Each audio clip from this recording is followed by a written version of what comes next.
Modern Animism makes the oldest spiritual belief easy for today's seekers to understand, practice, and live. Stay tuned and grow with us.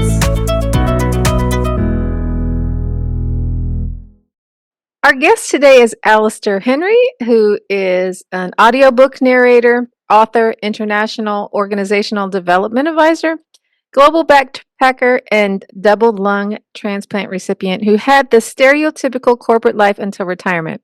That's when his life started to change and he began to live. For me, that's a message that you're never too old to awaken, and I believe that his story may inspire you on your journey, so I'm very pleased to welcome Alastair Henry. Hi, Alastair. Good morning, Laura. It's lovely to see you again. I appreciate you being here, and I can't wait to share your story. So, if it's okay with you, we'll just jump right in. Absolutely. Okay. Wherever. Okay. So I know you've written a few books, but I'd like to kind of focus on the one, Awakening in the Northwest Territories, which starts when you were little. So you grew up in a Christian household in England. Can you share what that was like? Yeah. I was born in Glasgow, Scotland, actually. Oh, that's right. That's right. Yeah. Right, because my parents were evacuated from the Channel Islands. The Channel Islands are these little group of islands between England and France. Independent, been independent for hundreds of years, so weird. But the Germans invaded in 1939 and occupied the islands. And some people left, some of my relatives stayed, but you don't know what's going to happen. For sure. There were all these rumors. So anybody with children, like my parents had a young son, Michael, they left and they ended up in Glasgow. They had no idea where they were going. They were just told to get on this train and get off and go here because that's the way it was. It was just a mass panic eviction of people from the islands. Anyway, cut a long story short, I was born in Glasgow in Scotland, and then we went back to the islands in 1946. So the Germans occupied the islands for 6 years, from 39 to 45. And then in 1945 they surrendered. They finally got the message. They surrendered, and the army came in and took them all as prisoners of war. Anyway, so where was I going with this? So I grew up, and then I went to Bolton, Lancashire, in 1949 when I was 6 years old. And in Lancashire is when I got my accent, which I've had all my life, and I'm never going to lose it. And then when I was 19, I came to Canada by myself. I emigrated to Canada, and I've been in Canada ever since. So what was it like growing up in 1950s Lancashire? It was a different world, Laura. In England, what I recall was the class system Yeah. was very strong. If your parents didn't have money, then there was no chance of you going to university or getting a good job. A lot of it was who you knew. So the opportunities weren't there for the working class people. The church was very strong, the Catholic Church, Mm-hmm. very strong. Everybody went to church, either Catholics or Protestants, one or the other. Now, back in those days, in the early '60s, England was all white. It was all Caucasian. The immigration hasn't started yet, So there were very few black people, no Muslims or Hindus or anything like that. They all came in the '70s, '80s, and '90s. But the church was very strong and very hypocritical in a way, and it impacted the working class people because a lot of what they did was out of intimidation. They all went to church on Sunday, but During the week, it was a whole different matter. Actually, my book, The Soldier and the Orphan, I purposely wrote that to describe what it was like growing up in the 50s. Mm. Because the soldier and the orphan, these are identical twin boys, but born to a single mother. And that was an absolute no-no. The church wanted to take both babies away and put them in an orphanage and pretend that she'd never had any children. There was a girl on our street, she disappeared, and then she came back about 4 months later with a baby, and everybody said, "Oh, that's her auntie. She's an auntie." It was her baby. We all knew that, but they had to construct this story that it was a sob story. She was looking after her aunt's baby or something. Yeah. So you went from that environment when you were 19 to Canada, which is across an ocean where you knew nobody. How did that come about? Well, I did know somebody actually. I fell in love. Oh, you did. Yeah, yeah. She was 17. I was 18. We met. We worked at the same place. Um, we'd only been dating, only had a couple of dates. And she turned around and said, "I'm going to Canada. I have to go. I have to go with my parents. They're emigrating to Canada." I said, "Well, I'm coming too." So I went home and just announced to my parents, "I'm going to Canada." And my mother and dad said, "You're crazy, You're just like boats passing in the night. It'll all just go away." Anyway, I didn't. I went, got my passport, and I sailed across the big Atlantic Ocean to Canada by myself when I was 19. Now, It's as so I look at that, brave. I think how crazy. That was because I was so immature and so full of myself at that age. I I think mean, that's today, wonderful. well, I didn't do any research on Canada, or I just it was an adventure. Yeah. Anyway, I landed and got married. We had 3 children, and that marriage lasted for 20 years. And she's still a very good friend because of the children. We Hmm. do a lot of things together for Christmas and Thanksgivings. She remarried. Yeah. So up to So, that point, you were kind of still your father's child. You were still Christian. You were still uh, kind of by the book, would you say? yes. And Yeah, then, we brought our 3 children up, put them in a Catholic school, took them to church on Sundays. So we made sure that they had a good Catholic upbringing. Uh, but when they were about 14 or 15, that's when I changed. I became a ex-Catholic. I love the story about that. Oh, in the Can you, book, how I got yes, how you put rid it of on my a shelf. religion. Yeah, and it worked. It really worked. Yeah. I think from what I'm not a Catholic, and from what I know about Catholics, that's a very hard thing to do because it's deeply ingrained and there's all this guilt. And how did you kind of get away with that with your own conscience? Well, I think what happened was coming to Canada, first of all. It was severing the umbilical cord to Uh, my family, all my friends, to my life in England. So uh, I didn't have pressure worrying about what my mom and dad would say or what my friends would think.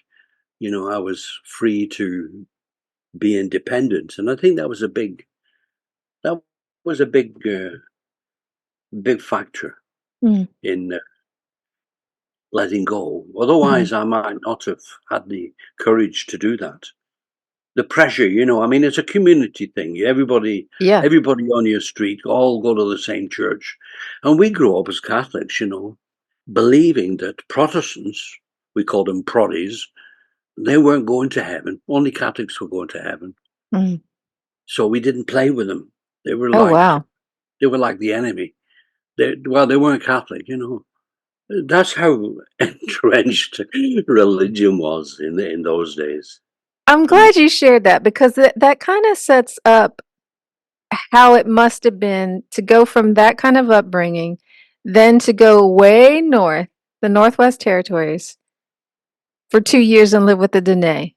yeah, So, yeah. can you tell us a little bit about what made you go there? Well, as I say, I came to Canada, got married, and then I realized, man, I've got to provide. So I worked really hard. Now, in the 60s, it was called yuppies. We were young, urban, professional people. And we worked very hard.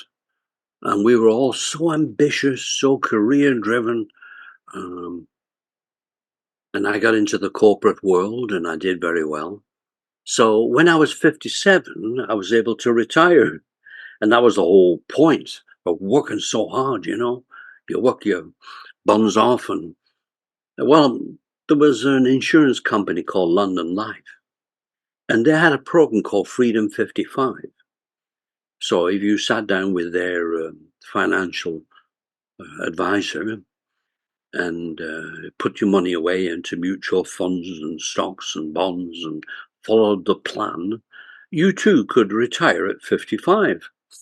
Well, I missed it. I retired at 57. But 2 years later, I was so bored. I thought, I'm only 59. Is this it? Because I was just playing golf and Mm, cutting grass, and it just wasn't enough. It wasn't, I didn't feel fulfilled. That was the thing. I felt empty. I was busy and it was okay, but I felt I needed something more. And it's because I was only 59. I decided to go for it. So I wanted a sense of adventure. And I ended up in Lutzelke in this Northwest Territories little Dene community, only 300 Chippewa. They were looking for a general manager for their development corporations. So I applied, crossed my fingers that I'd get the job. I did. And then months later, I think I started to think, perhaps I was the only guy that applied for the job. Initially, I thought, wonderful, I beat out hundreds of people for this position. And later, as I got into the job, I thought, no, I think they saw me coming. Anyway, I ended up there. So I was there for 2 years, yeah. And it was like going to the moon. Even though I was in Canada and that we were all Canadian, it really was like going to the moon because it was everything was different. The yeah, geography was different. yeah. It was like the tundra. It was the barren lands. Where I was the tree line. There were no big trees, all just like scraggly spruce. Um, there was no mountains or hills. It was just flat. Lots of puddles like lakes. Lots of water. And so vast. So vast. And so when you get out there, it's very hard. It's very difficult to get lost. So when you go out on your snow machine, I got a snow machine because there's no landmarks, Yeah. there's no mountains or, you got to really watch where you're going. Um, and the Dene are very different. They've got a different worldview because they've never been conditioned. Like I growing up in Ontario, in Canada, we grew up in a very corporate world, full of advertising. I mean, everything's advertising. Everything is, and you're being pushed to do this, do that. But up there, everything is quiet, silent. There's no advertising. They live in a totally different world. They just live in the moment and in the stillness. And they initially when I got there, my first reaction was, men. These people are so irresponsible. They're so unaccountable. You can't trust them. You can't rely on them. Because I would try to line them up for work. And then, I'd say, can you work on Friday? Sure, I said, well, come around. And then Friday came and nobody showed up. It was a nice day. They were all fixing their snow machines or they'd gone fishing. and it's just a different worldview, you know. They don't like to commit. They'll commit, but they don't really like to commit, honestly commit. They want to see what the weather's like on Friday, you know, before they decide what to do. There's a freedom there. It's so Yeah. beautiful. Yeah. Yeah. But it didn't matter anyway, Laura, because I just drove around town, wound my window down and shouted out, "Hey Joe, do you want to work? Hop in." And I always got everybody I needed. Yeah. There's a part in your book when you were talking about, I think it was when you went to your first Dine gathering, A and spiritual gathering, yes. yeah, yeah, And I and you went to a said, sweat. yeah. What was that like for you? Had you done anything like that before? No, no, the sweat is they're very spiritual. They Yeah. believe in the creator, you know. Like now I believe in the universe sends me stuff, you know. They believe in the creator. So when they're out on the land and they see a caribou, they say they say a silent prayer to the creator for sending it to them. You know, they're very and when we went fishing or we go boating and we land on a little island or a beach, they always bend down and put some tobacco under a rock to thank the land, you know. A little bit of superstition, but it's just their reference.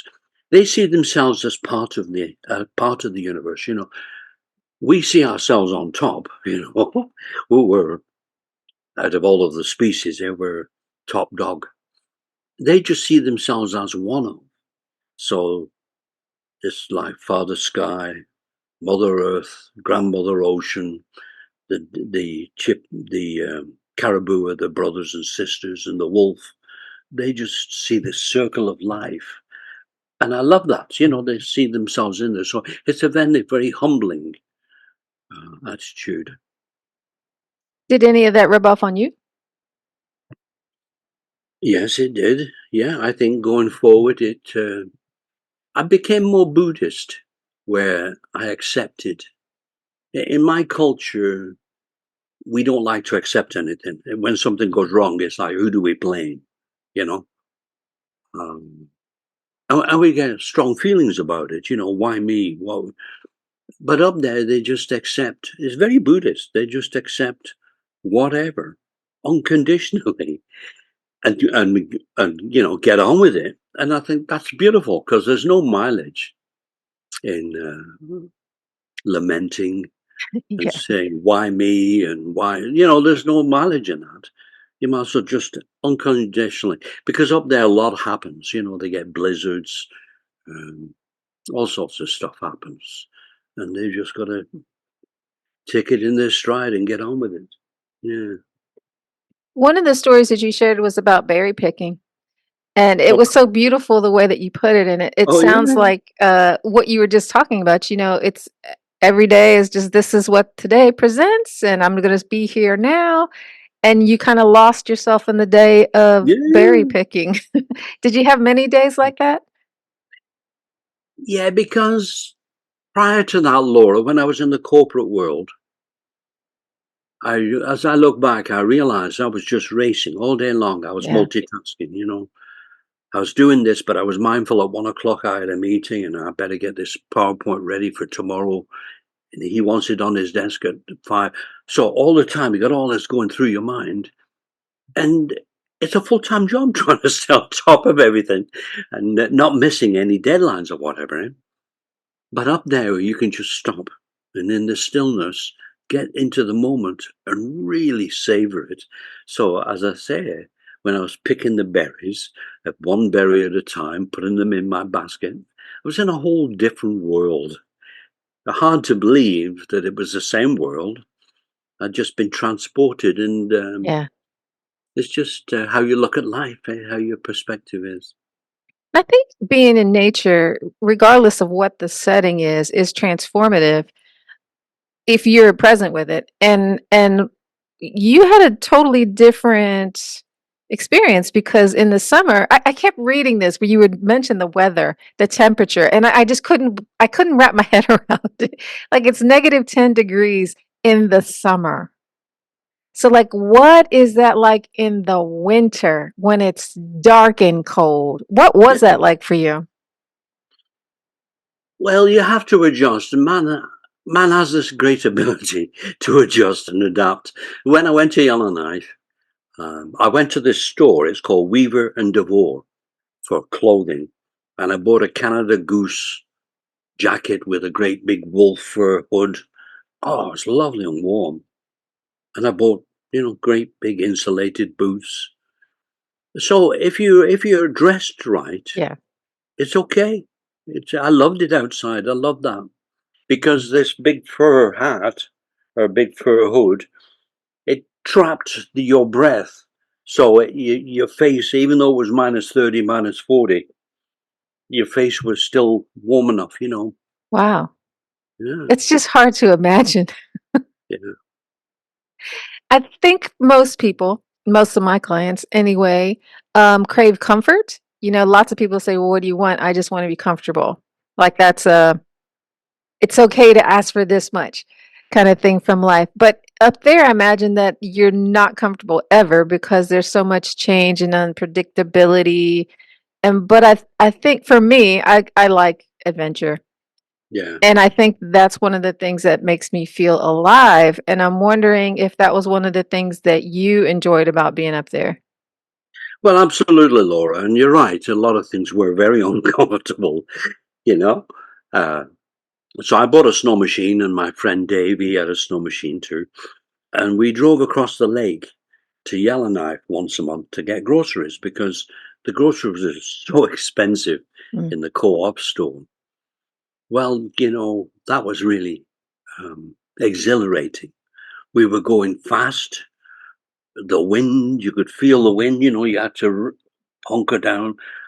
But there was an element of danger to it too, because we're on a lake, riding on the surface of this lake at 100 kilometers an hour. Uh, there was lots of exhilarating, even the boating and the fishing. It was exciting.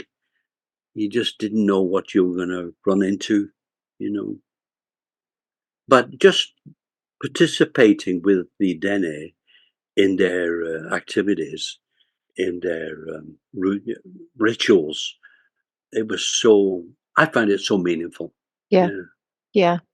So when you left, did you take any of that with you? And like, I know because I've talked to you before that you went on to have other adventures. But Yeah. what I mean by did you take it with you? It's like, okay, were you like, I have to have some kind of experience like this, or I'm not really sure what I'm asking. Mm. How did that influence the rest of your life, I guess? Well, the 2 years that I was there changed me because I realized that helping people was the fulfillment that I I was missing Mm, originally. mhm, And I think about it. I think, well, the universe sent me to Lutz, okay, because that's where I found this fulfillment. The universe knew I needed to find fulfillment.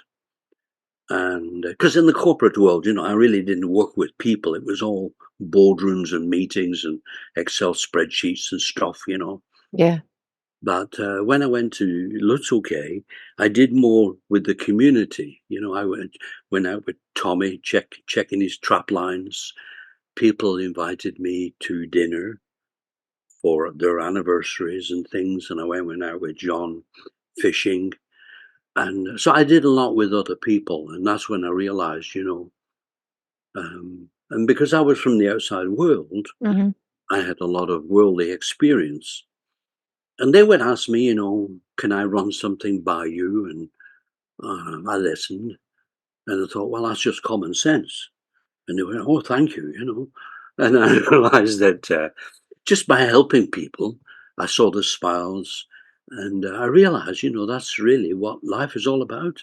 yeah, Yeah. So when I yeah, left there, that's why I went to Bangladesh to volunteer to work with a small non-government organization in Dhaka who was putting microcredit programs into little rural and coastal villages. So that was just a continuation of me finding value in helping. Mhm. Yeah. Yeah, I think that every life can be magical and meaningful, no matter how old you are, and everyone can live by getting connected. So, thank you, Alistair, for sharing your life story. And you mentioned three of your books. Can you tell people how to get in touch with you and find your books?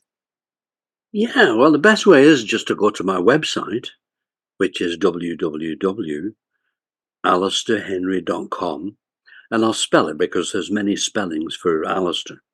It's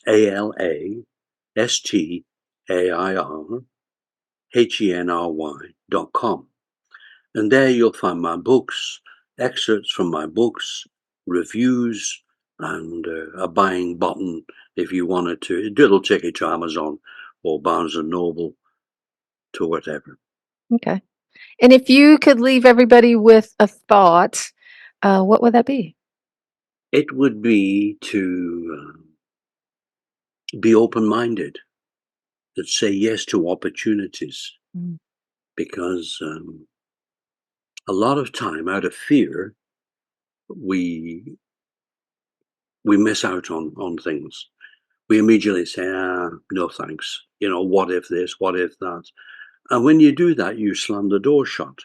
Yeah. But when you say yes, well, you say, well, I'll look into it. You can always say no later or go to plan B. But I know people used to say to me, man, you're so courageous. And I really wasn't. I just said yes instead of no, because of that curiosity, adventurous sort of spirit that I had. I just, and I learned, that all that fear is really unfounded. It's just a thought. Most fear doesn't come to Right. fruition, but it stops us because, as you say, Laura, we like the comfort. We don't want Mm. to change, and we're afraid that we're going to lose something if we change. So we say, no, I just want to have what I have and carry on regardless. And that's fine, to each his own. Right. Yeah. I appreciate you sharing your story with us, sharing your life, and I thank you for being here. Oh, it was my pleasure, Laura. Thank you. Bye bye.